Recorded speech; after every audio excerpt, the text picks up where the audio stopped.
get us started. Okay. Well, I start with saying is you guys look a heck of a lot better this Monday than you did last Monday. I don't know why that is. They must have got some good sleep or something. Yeah, proud of our guys. They did what we really wanted to do, which was work their tail off last week and improve. And I think they did that. I think our defense played pretty darn well. I think early on there were some third down conversions. Credit to Sac State, they made some plays. And kind of once we got through that, then we played really good defense. And on offense, we were able to do some things in terms of throwing the ball and staying on the field, get a little rhythm. Some of the kids at backs made some good plays. A lot of the line blocked a little bit better, and so we made some progress.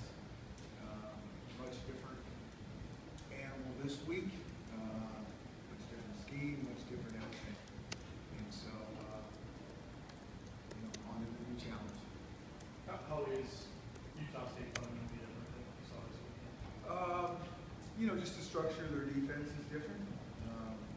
They are all about pressure on defense, and that's just what they do. And they're really good at it. They come with different angles and try to disguise things, and they have, that's what they do. So they have a lot of different pressures, and they're good on defense. They really are. They do a great job.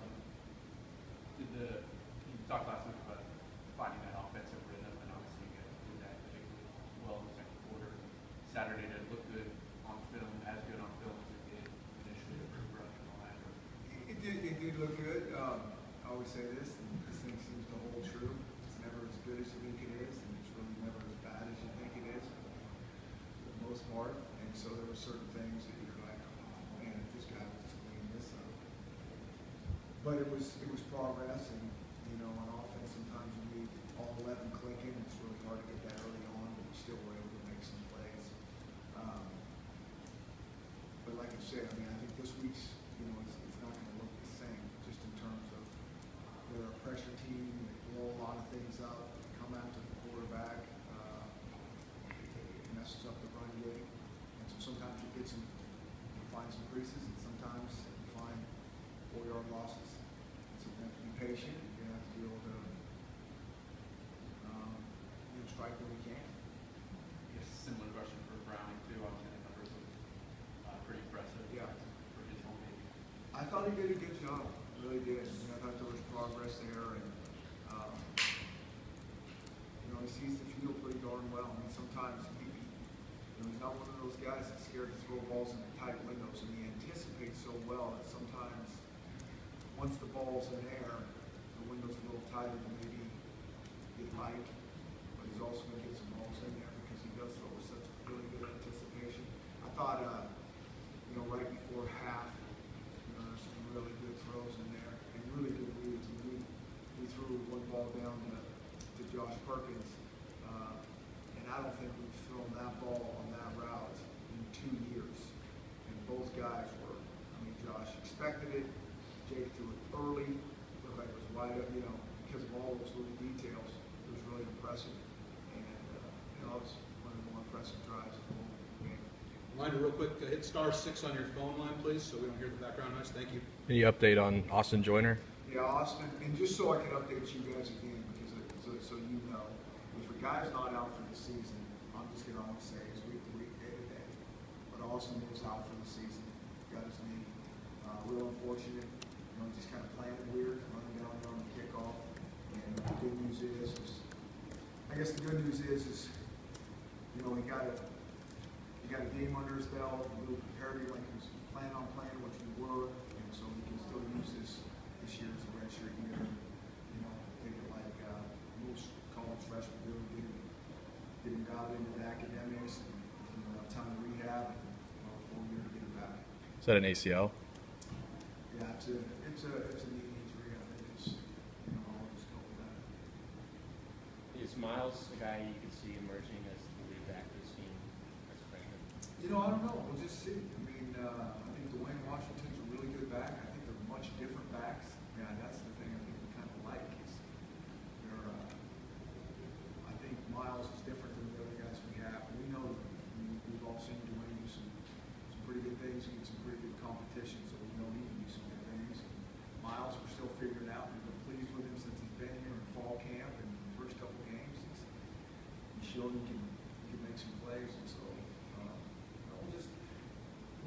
say, hey, this is the guy. You know, we're gonna get a bigger body of work under our belt, and we gotta let the guys keep earning things in practice. You know, I think that's the thing. That's maybe where we're out right now is there's certain guys that maybe didn't get as much time in the game as they thought they were going to get, and maybe we even thought that they were going to get in terms of kind of how the game went. But the point is, it's always on, and you can always change your role by practicing really, really well, and we'll get you into the game. And if you just practice kind of average or just don't really show up, you're probably not going to get as much on Saturday. And so I'm not just talking about the backs. I think about our defensive guys. There's some defensive guys, and there's some other offensive guys too. It's like, hey, okay, put it on tape. We'll give you more reps. Chris, obviously the numbers play a role in this, but when you're looking at true freshmen and they're coming in and your first look at them is in August, what are some of the characteristics that need to stand out for them in order to make the decision to play them rather than use the redshirt on them? Well, I think there's a bunch of factors that are going to determine whether they play them, and then one is going to be physically. I think do we think we're ready to go physically, and then secondly, do we have a strong need at that position depth-wise, and then I think that the third thing is are they ready for the moment? Some guys can look pretty good right away. And this happens every year. Boy, this guy's going to do something right away. And then start logging him down with all this material that we throw at him, and they don't look like the same guy. And some guys don't want to move the flinch at all. And so you have a couple of guys who are thinking, gosh, we want to play these guys, but they're not being phased by this. So it's kind of a combination of all those things. Chris, when it comes to the outside spring game, the whole swims, the Thomas, all those kind of things, do you comment on those and just maybe where some of the breakdowns are occurring? We don't really throw a ton of those. That might be one problem. Because a lot of times you'll get a moving picture. We love shifts and motions. We love that stuff. That can also create a lot of problems on offense because the picture now changed on the count changes. And so that's what happened on the one, is that we motion a guy out there and they rotate their secondary, and the count kind of got messed up in terms of who was supposed to block out there. And those are some of the things that were really frustrating because they seem so simple from the sidelines. But when things are, guys shifting, the guy's motion, and then the defense just changes. He's got to be on his game pretty good. It's kind of what happened. With Dwayne, is there going to be sense of frustration with him? A guy who I think a lot of us had high expectations for this year, coming off that big momentum. Yeah, and still got a couple touchdowns, and still did a pretty good job. And it's game 2, and if guys are frustrated right now, I think we got the wrong mentality. What we need to do is just keep working. This is a long season. I've said that 1,000 times to you guys, and 10,000 times to our guys. And so that's what they need to do. Just keep working. Just keep getting better. And this process, we'll look back and see how it was. This is Chucky Heaton, one of the more unique type quarterbacks you see. He is. He's gosh, we've seen him for a long time as well. And he is what do you describe him? He's just obviously a great competitor. He just plays very hard.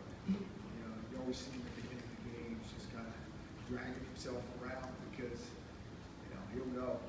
And he's not afraid to run the ball, take a shot, get hit, do whatever he needs to do to help his team win. And, he's a unique guy.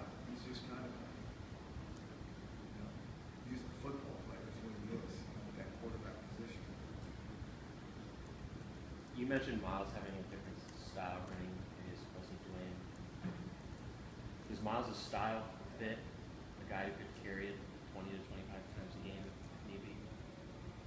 Yeah, I think all those things are still to be determined. I don't think it's anyone's style so much. If a guy is more of a patient, shiftier as opposed to a downhill. I think it just kind of depends. Can a guy hold on? Does he have that innate sixth sense where he can kind of slip guys to the last minute, not take big shot after big shot? I think all those things matter.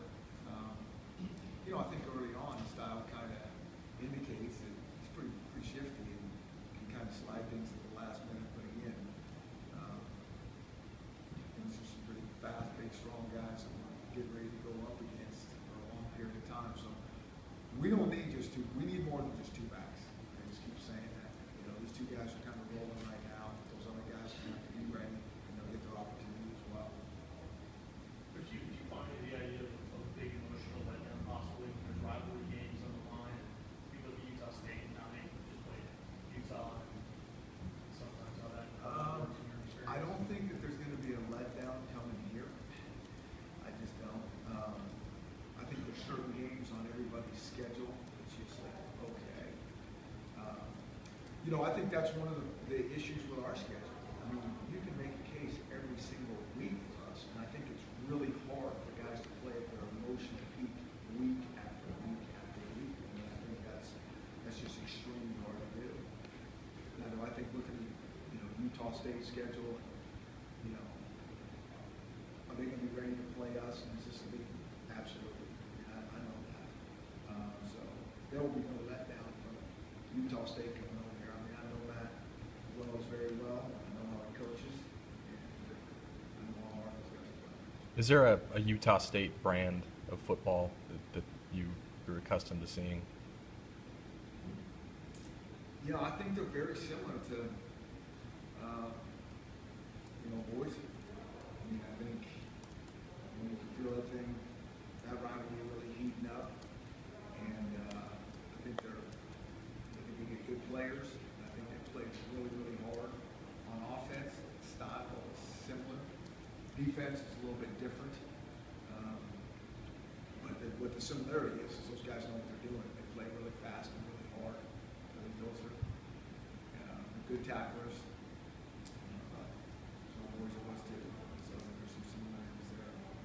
The way, excuse me, the way this Utah State team pressures defensively, is it similar to what you saw when you were playing them at Boise, and does that familiarity help you scouting and preparations? You know, it is similar. We've run the same style for the last handful of years. But our players haven't seen this for the last handful of years. You know, we got a week to get these guys ready, and that's I'm sure what they say their system is. You know, this is what they do. We have a lot of variety to it, and they're game planners. And so, you know, what you just saw on the last paper or two doesn't necessarily mean that's what you're getting. In fact, probably not what you're getting. Yeah. So, makes it challenging. Getting back to the question of freshmen, is this the most you've played at the beginning of the season? And then part of that, over time, is it any easier to play freshmen or So it's by far the most we've ever played. Last year was by far the most we've ever played. And so I think in an ideal world, we redshirt them all. And the world has changed, as we know. We don't live in an ideal world. And so we're going to have to play more true freshmen. But I also think, like I said before, freshmen are better, really well coached. Some of these guys don't even flinch at coming in here and all this stuff that they're throwing. They got to learn a new language because we call things differently, but they'll be like, we have this concept, I know this. And it's how fast they can be learning. And so I think it's a combination of all those type of things. And I also think it's, you know, it's great for recruiting. You know, all you got to do is say, you're going to get a great chance if you're good enough to go. That's what you want to do. Chris, are you hearing any additional talk from the defense this week in terms of just keeping this scoreless streak alive in terms of quarters and all that? No, I don't think we're there yet. No. You know, like I said, I think those guys are playing hard. I think they're playing pretty good. But, you know, this is, like I said, this is a different animal than we played last week. I mean, these guys are good. And led by the quarterback. They make plays. They have some really good wideouts, hard-nosed running backs. And so, you know, they're going to make plays. They're going to move the ball. I mean, they just got too many weapons there not to. So what we need to do is just be able to try to slow them down, contain them. You know, we're totally expecting a really tight, hard-fought game. Do you know how many snaps Trey Adams ended up playing? I don't know. But he got a decent amount. Do you anticipate ramping up kind of the workload for him? Yeah, it's just, you know, so much is just gonna have to do with, you know, how fast we can bring him along mentally, so he's not overthinking things. And, you know, this season, he's gonna, whether he's certainly a true freshman, even if he's redshirt freshman, I mean, there's gonna be a lot of thinking going on. More reps, we're gonna eliminate some of that, but you can see that he's doing well. How did he grade out the snaps he did play? You know, we're pretty nitpicky, and so when the guy sees his grade, he can be a little bit, you know, down in the dumps. But I thought he played pretty well.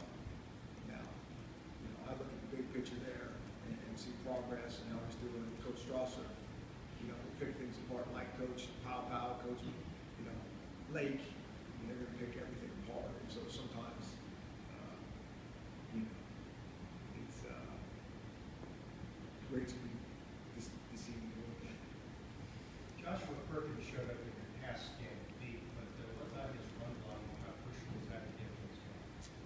Yeah, you know, all those tight ends love to catch the ball, but they're not going to be on the field a whole bunch if they can't block for us. And so I think he's doing a good job there. He's a really good pass receiver, as you can see. I mean, I think he's got a good feel for the game, and you know, I think he and Jake are kind of on the same page. And Jake can feel him pretty good. I think they really see things similar, which really helps him there. But like you said, got to be able to block, and I think his strength is the pass game, but he also is improving and doing a decent job, a good job, run blocking. Chris, with tight ends in general, you would never see fours by the first four guys. Yeah. What should fans read into that? Well, what they should read on is coming to the game and watch those oars all get off the field and all play, because that's what happens. And so we'll put guys in, you know, depending on the strengths and those type of things. And, you know, that's the one thing that I do like is that, you know, not all the stuff that we're doing is going fast. And we're going to put guys in and play to their strengths. And so, like I said, way back in August, I mean, one of the things we like is playing a lot of guys. One of the things I'm loving to see is David John on the field a lot more than he was last year. That guy works hard. That guy does a good job. He's earning more reps, and you see him on the field a lot more. And he's doing some good things. And so that's awesome. That's how it should be. So they really are oars. These guys are going to all kind of rotate in there depending on what we're doing. Anything else? All right. Thanks, everyone. Okay.